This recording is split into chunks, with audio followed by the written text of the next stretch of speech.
Vamos às notícias. Mulheres do MST ocuparam o Ministério da Agricultura em Brasília. Hoje de manhã, o grupo saiu encaminhada pelas ruas do Distrito Federal até a esplanada dos ministérios. No saguão do prédio foi colocado um caixão e o piso foi manchado com tinta vermelha, simbolizando sangue. As mulheres protestam contra a liberação de agrotóxicos e a distribuição de títulos individuais de terra pelo governo. Esse grupo está em Brasília, participando da Jornada Nacional de Luta das Mulheres Sem Terra. E o Dia Internacional das Mulheres foi marcado por manifestações no mundo inteiro. Na Espanha, as mulheres foram às ruas para lembrar que o machismo mata. A polícia de Istambul, na Turquia, reprimiu a marcha das mulheres com violência. Olha só, no Chile, 2 milhões de mulheres lotaram as ruas da capital, Santiago. E daí a Polícia Nacional dispersou a multidão com gás de pimenta e jatos de água, uma pena. No Brasil, houve manifestações em vários estados. As mulheres foram às ruas no Pará, Minas Gerais. Olha lá, Pará. Em Minas Gerais também teve manifestação. Aracaju, Batuque também. E em São Paulo, as mulheres tomaram conta da Avenida Paulista e marcharam debaixo de chuva.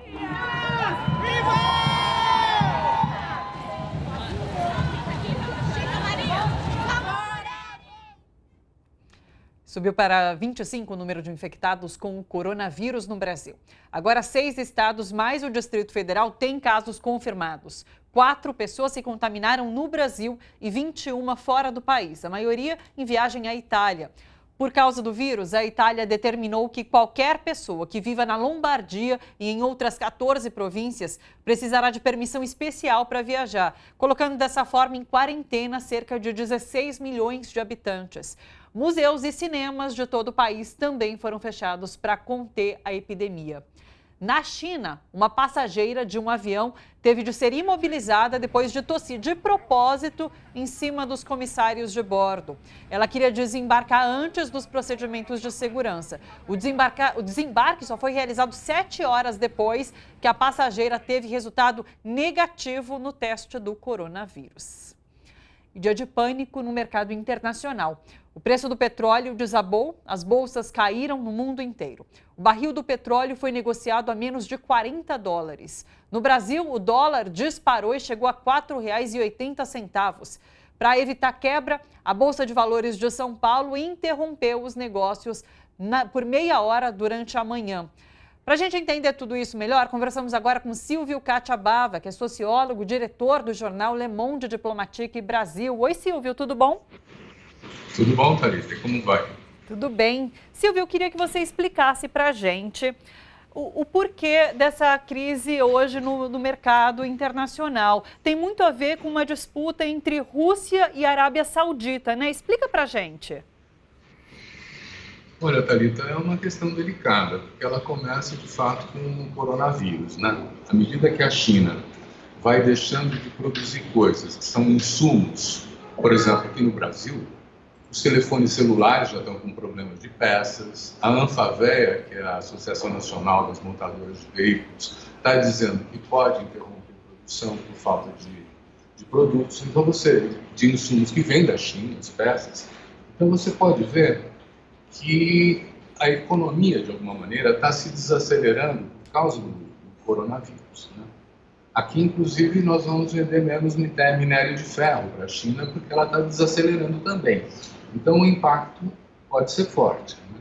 Num cenário como esse, há uma perspectiva também de que o petróleo não tenha tanta demanda. E aí, a OPEP, a Associação dos Produtores de Petróleo, tentou fazer uma redução do volume produzido do petróleo, mas de uma maneira acordada entre as partes. A Rússia não topou, ela saiu fora desse acordo e a Arábia Saudita, então, retaliou. Então, nós temos uma queda do preço do petróleo, né, que é também uma expectativa de como a economia do mundo vai se comportar, né?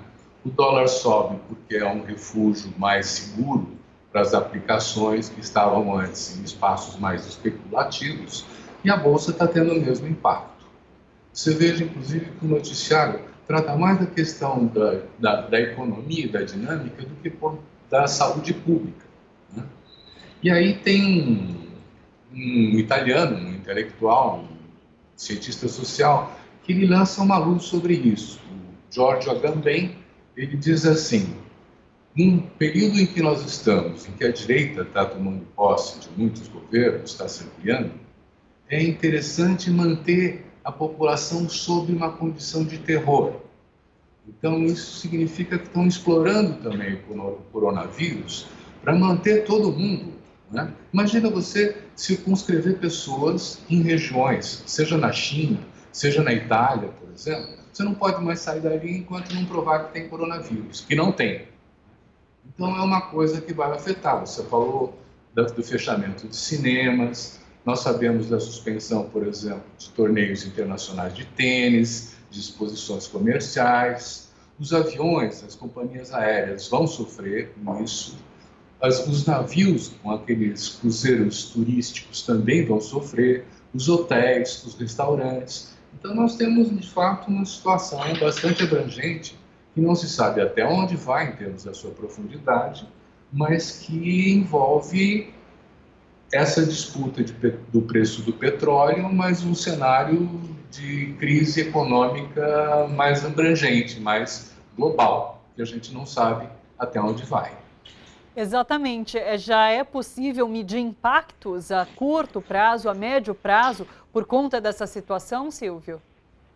Acho que ainda não, porque nós não sabemos o quanto o coronavírus vai se espalhar e com que rapidez.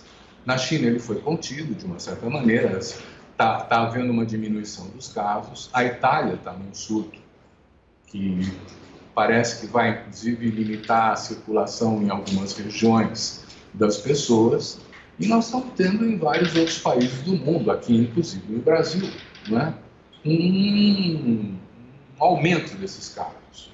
É bom que se diga também que não é para ter tanto pavor. O coronavírus ele atinge principalmente as pessoas mais velhas, as crianças têm uma resistência muito maior a ele do que os outros, né?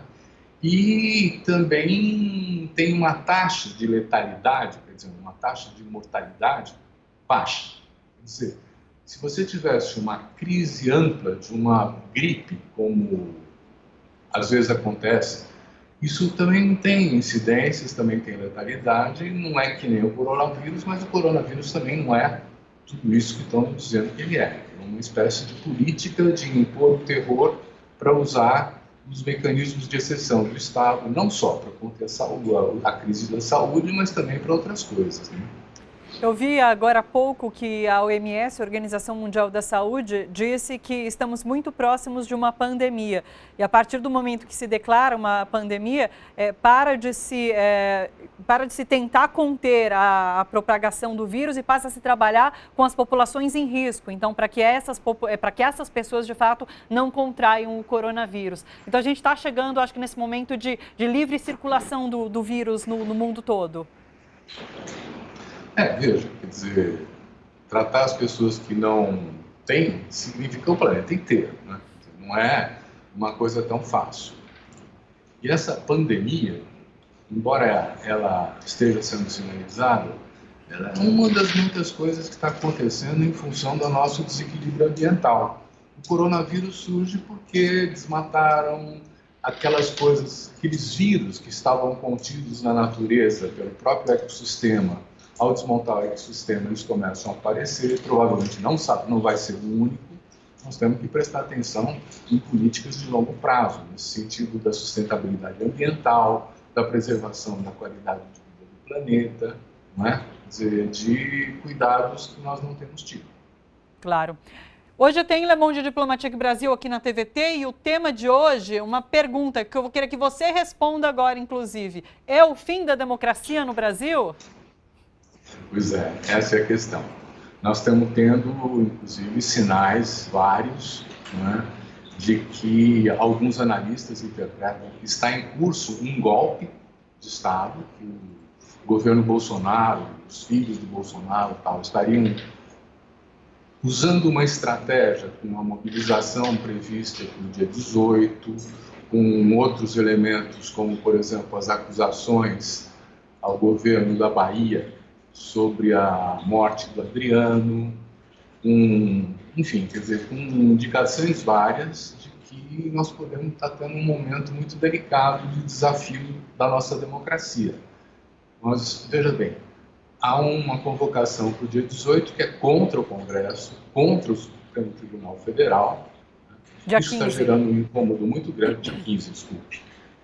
Isso está gerando um incômodo muito grande, tanto na Câmara dos Deputados, quanto no Senado, quanto no próprio Supremo Tribunal Federal.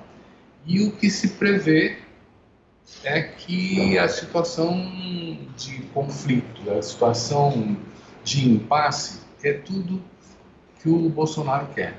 Ele trabalha nesse cenário, ele trabalha com uma necropolítica, né? A ideia de que você tem que destruir tudo, você tem que destruir os seus inimigos, você tem que eliminá-los.